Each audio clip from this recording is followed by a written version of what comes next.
Hello साथियों, मैं BL लूणा मेरे यूट्यूब चैनल स्टडी टाइम में आपका हार्दिक स्वागत करता हूं। हम हिंदी साहित्य के इतिहास और हिंदी व्याकरण के क्वेश्चन का अध्ययन कर रहे हैं और इसी क्रम की ये हमारी 18 नंबर की क्लास है।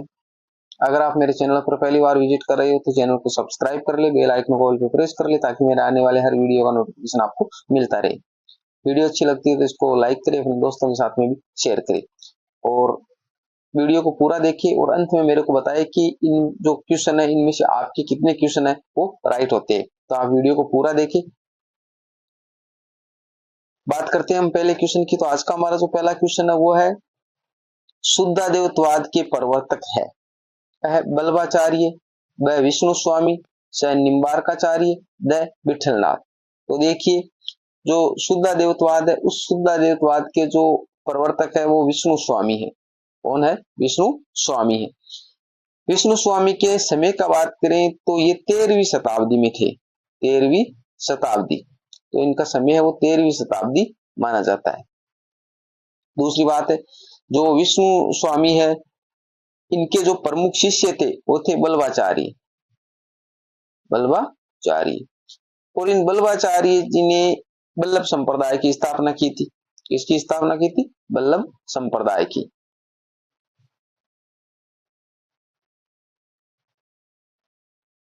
आगे देखिए 2 नंबर क्वेश्चन। हमारा 2 नंबर क्वेश्चन है सखी संप्रदाय की स्थापना किसने की? विठलनाथ, बल्लभाचार्य, स्वामी हरिदास और विष्णु स्वामी। तो जो सखी संप्रदाय है उस सखी संप्रदाय की स्थापना है वो हमारे स्वामी हरिदास ने की थी। सखी संप्रदाय की स्थापना स्वामी हरिदास ने की थी। स वाला ऑप्शन इसका राइट आंसर है। जो हरिदास जी इनका संबंध है वो किससे? निम्बार्क संप्रदाय से। इससे निम्बार्क संप्रदाय, उससे इनका संबंध है। निम्बार्क संप्रदाय की स्थापना किसने की थी? तो निम्बार्क संप्रदाय उसकी स्थापना है वो किसने की थी? तो वो निम्बार्काचार्य ने की थी। निम्बार्काचार्य, निम्बार्काचार्य ने की थी। और वो निम्बार्काचार्य का जो समय था वो 1162 ईस्वी था। 1162 ईस्वी था। बात कर लेते हैं 3 नंबर क्वेश्चन की।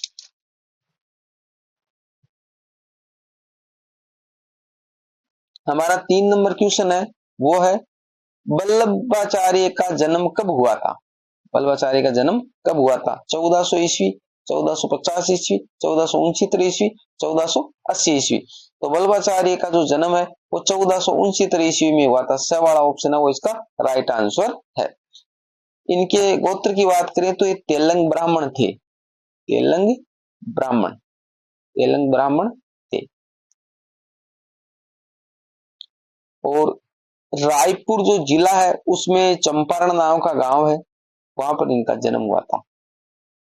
रायपुर जिले में चंपारण नाम का गांव है, वहां पर इनका जन्म हुआ था। और बल्लभाचार्य ने ही पुष्टि संप्रदाय की स्थापना की थी।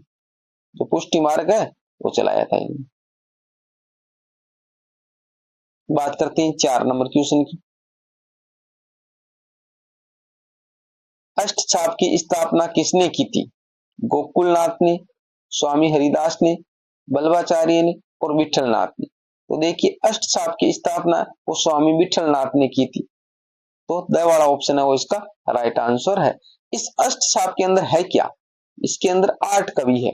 जिस प्रकार हमारे दिन के 8 पैर होते हैं उसी प्रकार दिन के 8 पैरों के हिसाब से जो गोवर्धन पर्वत पे जो मंदिर बनाया श्रीनाथ जी का, उस मंदिर में ये पूजा पाठ करते थे। तो 8 पैरों के हिसाब से अलग अलग जो ये कवि थे जो उसकी पाठ पूजा करते थे। तो इसके अंदर जो 4 जो शिष्य थे, 4 जो शिष्य है वो किसके थे? बल्लभाचार्य के थे। और जो 4 शिष्य वो हमारे विठलनाथ के थे। तो इन चारों को अलग अलग कैसे याद करें? क्योंकि जो 8 है उनमें से पूछा जाता है निम्न में से बल्लभाचार्य का शिष्य नहीं है या निम्न में से विठलनाथ का शिष्य नहीं है। तो इसके लिए मैंने एक छोटा सा सूत्र बनाया है। सूर्य के कृष्ण, सूर्य के कृष्ण, आनंद के कुंभ, सूर्य के कृष्ण, आनंद के कुंभ, नंद के गोविंद, चतुर चतुम्ब। तो इस प्रकार का मैंने जो ऊपर वाले जो लाइन है वो लाइन है वो जो 4 है वो शिष्य हमारे बल्बाचार्य के, और नीचे वाले जो लाइन है उसमें जो 4 शिष्य वो हमारे विठलनाथ के। अब देखो सूर्य यानी सूरदास हो गया, कृष्ण यानी कृष्णदास हो गया, आनंद यानी परमानंद दास, और कुंभ यानी कुंभन दास हो गया। तो ये 4 है वो बल्बाचार्य के शिष्य।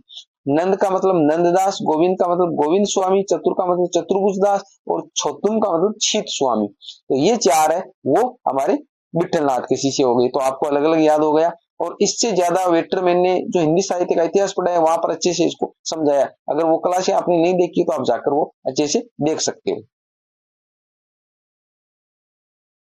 बात करें 5 नंबर क्वेश्चन की, तो हमारा 5 नंबर क्वेश्चन है, 1 मिनट थोड़ा इरेज करते हूं। 5 नंबर क्वेश्चन है, अणुभाष्य की रचना किसने की थी? अणुभाष्य की रचना किसने की थी? अ निम्बार्काचार्य, ब बल्बाचार्य, स विष्णु स्वामी, द विठलनाथ। तो अणुभाष्य उसकी रचना हमारे बल्बाचार्य ने की थी, बल्बाचार्य ने की थी। अब बल्बाचार्य की अन्य रचनाएं भी है, एक सुबोधिनी टीका, सुबोधिनी टीका, ये सुबोधिनी टीका ये बल्बाचार्य की है। तत्व दीप निबंध है, तत्व दीप निबंध ये भी हमारे बल्बाचार्य की है। श्रृंगार रस मंडन है, श्रृंगार रस मंडन ये भी हमारे बल्बाचार्य की भी है। और विद्वन मंडल ये भी बल्बाचार्य की है। तो ये 3-4 जो रचनाएं जो हमारे बल्बाचार्य की है। बात करते हैं 6 नंबर क्वेश्चन की, विशिष्टाद्वैतवाद के प्रवर्तक कौन है? इसके ऑप्शन है वो अगले पैराग्राफ में है। एम ए रामानुजाचार्य, वह मध्वाचार्य, स निम्बार्काचार्य, द रामानंद। तो विशिष्टाद्वैतवाद के जो हमारे प्रवर्तक है वो रामानुजाचार्य, ए वाला ऑप्शन है उसका राइट आंसर है। अब जो ये सारे जो है इसका मैंने एक छोटा सा सूत्र बनाया है, वो सूत्र आपको बता देता हूं। कई बार मैंने वीडियो में जिक्र किया है, तो बार बार हम जिक्र करेंगे तो हमारा रिवीजन भी अच्छा हो जाएगा, हमारे को चीजें याद हो जाएगी, दूसरी बात जो नए आते उनको भी पता चल जाए। तो सूत्र क्या बनाया? सूत्र बनाया मैंने सरामनी विच, सरामनी विच, इस प्रकार का एक सूत्र बनाया। ये एक लाइन आपको याद करनी है और सारे जो संप्रदाय वो आपको याद हो जाएंगे। सरामनी विच कैसे याद होंगे? जैसे मान लिया हमने इसको ट्रिक से बनाया कि पहले हमारे क्या आते? स्वर आते, पहले क्या आते? स्वर आते, उसके बाद में क्या आते?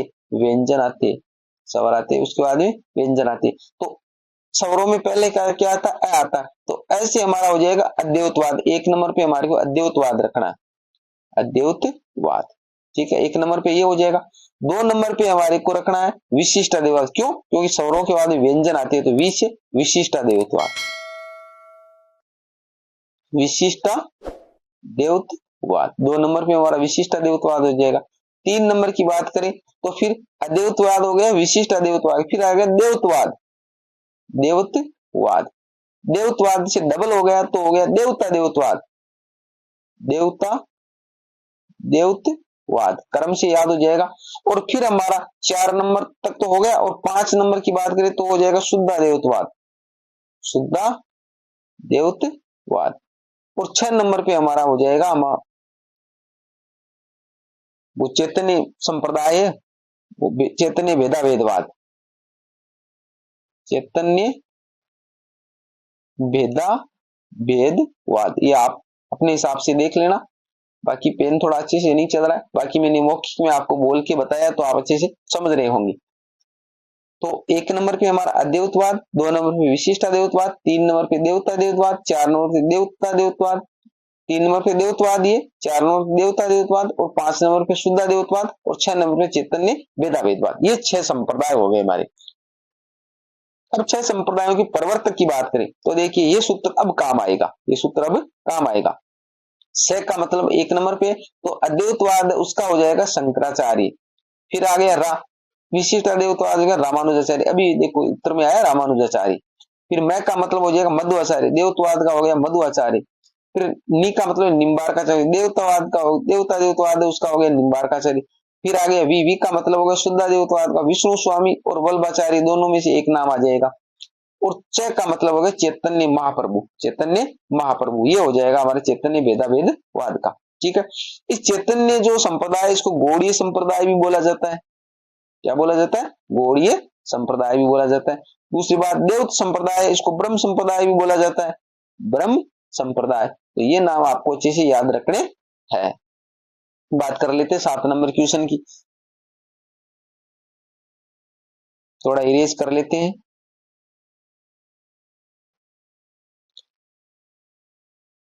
7 नंबर हमारा जो क्वेश्चन है वो कह रहा है राधा वल्लभी संप्रदाय के प्रवर्तक है विठलनाथ, रामानंद, स्वामी हरिदास, स्वामी हित हरिवंश। तो देखिए जो राधा वल्लभ संप्रदाय है उसके जो प्रवर्तक है स्वामी हित हरिवंश है, यानी स्वामी हित हरिवंश है वो राधा वल्लभी संप्रदाय के, और ये जो हरिदास है वो शक्ति संप्रदाय के, वो शक्ति संप्रदाय के, अभी ऊपर नाम आया था, तो ये शक्ति संप्रदाय के। रामानंद है वो रामावत संप्रदाय के, रामावत संप्रदाय के। विठलनाथ ने पुष्टि मार्ग की स्थापना की थी, पुष्टि मार्ग की स्थापना की थी, और वल्लभ संप्रदाय के है ये। तो ये बहुत सारे क्वेश्चन है उनसे में से निकल के आते हैं। तो हमारे राधा वल्लभी संप्रदाय है वो स्वामी हित हरिवंश है। बात कर लेते हैं पौमचर्यम रचना के रचनाकार है, पौमचर्यम रचना के रचनाकार है स्वयंभू, विमल सूरी, पुष्पदत्त, गुणभद्र। तो देखिए पौमचर्यम रचना है वो विमल सूरी की है, पौमचर्यम ये है हमारे विमल सूरी की, और पौमचर्यु चरियु ये देखो नाम में थोड़ा सा फर्क है वो याद रखना, ये हमारे स्वयंभू की है, ये हमारे स्वयंभू की। तो स्वयंभू की रचना है पौमचर्यु और पौमचर्यम है वो विमल सूरी की है। तो ये माइनर सा जो अंतर है वो आपको अच्छे से ध्यान में रखना, दिमाग में रखना, वरना ये गलत हो जाएगी। दोनों की भाषा की बात करें तो दोनों ही प्राकृत भाषा में है, दोनों ही क्या है? प्राकृतिक भाषा में है। पुष्पदत्त की मैंने कई बार चर्चा कर ली, महापुराण है, महापुराण है वो रचना महापुराण, ये हमारे पुष्पदत्त की है।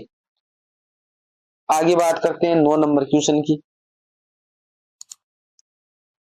9 नंबर हमारा क्वेश्चन है राम रक्षा स्तोत्र के रचनाकार है रामानंद, तुलसीदास, केशवदास, मैथिली शरण गुप्त। तो देखो राम रक्षा स्तोत्र के उसके जो रचनाकार है वो रामानंद है, ये वाला ऑप्शन है वो राइट आंसर है इसका। और इसकी भाषा की बात करें तो ये हिंदी भाषा में है, राम रक्षा स्तोत्र है वो हिंदी भाषा में है। दूसरी बात तुलसीदास की बात करें तो आपको सभी को पता है रामचरितमानस है, रामचरितमानस वो तुलसीदास की रचना है जो कौन सी भाषा में? अवधी भाषा में है, अवधी भाषा। कई बार इनसे संबंधित क्वेश्चन पूछा जाता है कौन सी भाषा में, तो ये भाषा ही आपको याद रखनी किस भाषा में लिखी हुई। केशवदास की है और रामचंद्रिका है, रामचंद्रिका, रामचंद्रिका वो केशवदास की है, और वो कौन सी भाषा में? वो ब्रज भाषा में है, ब्रज भाषा में। ये सारे राम के जीवन से संबंधित है। और मैथिली शरण गुप्त ने क्या लिखा है? साकेत लिखा है, साकेत लिखा है, और वो साकेत है वो कौन सी भाषा में लिखा है? हिंदी भाषा में लिखा है। तो सारा का जो वर्ण्य विषय है, सारों का वर्ण्य विषय क्या है? राम का जीवन चरित्र है इसके अंदर।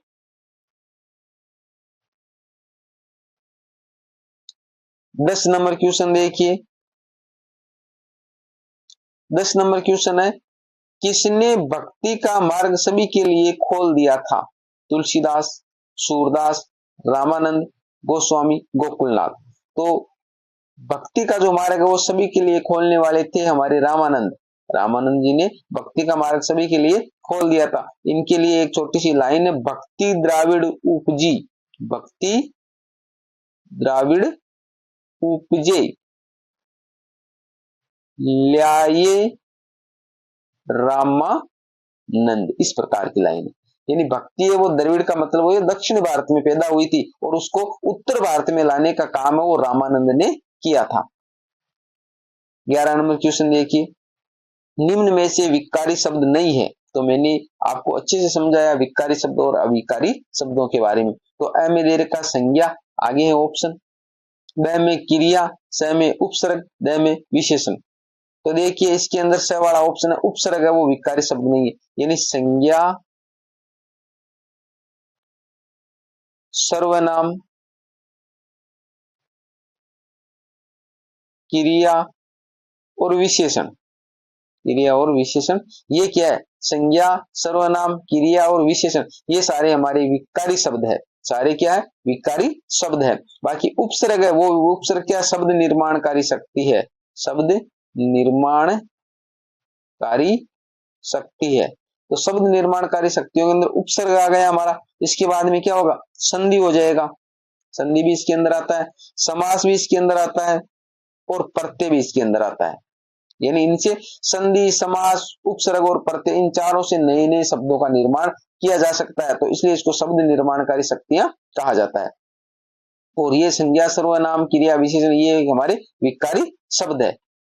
आगे बात कर लेते हैं हम 12 नंबर क्वेश्चन की।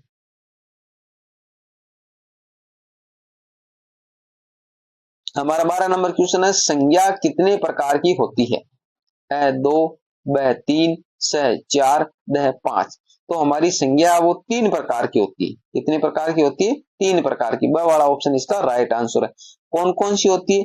व्यक्तिवाचक संज्ञा होती है, जातिवाचक संज्ञा होती है और भाववाचक संज्ञा होती है। ये संज्ञा हमारे कितने प्रकार की हो गई? 3 प्रकार की। व्यक्तिवाचक संज्ञा में अकेले पर्टिकुलर किसी विशेष व्यक्ति का नाम आएगा, जिसके अंदर व्यक्ति, स्थान, बहुत सारी चीजें हो सकती। जैसे मान लिया मैंने एक नाम लिया गंगा, तो गंगा एक क्या नदी है, गंगा एक क्या है, नदी है, परंतु ये एक स्पेशल नदी है, यानी गंगा है वो एक, गंगा एक स्पेशल नदी है, उसके लिए नाम आया। बाकी अगर हम नदी कहें तो नदियों के अंदर बहुत सारी नदियां, गंगा, पार्वती, गोदावरी, ठीक है, यमुना, बहुत सारी नदियां हो जाती है। तो ये जब नदी नाम आए तो इसको हम जातिवाचक मिलेंगे, यानी बहुत सारी नदियों का ये बोध करवाता है। और अकेला गंगा नाम आया तो ये हमारे व्यक्तिवाचक, यानी स्पेशल किसी का नाम हो।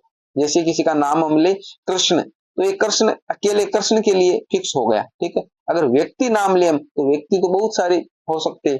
इसी प्रकार भाव की बात करें तो जैसे मान लिया हमने कहा ममता, तो ममता क्या, घरना, घरना, ये क्या है, ममता, घृणा, द्वेष, ये सारे क्या एक भाव ही है, तो इनको हम भाववाचक संज्ञा में काउंट करेंगे।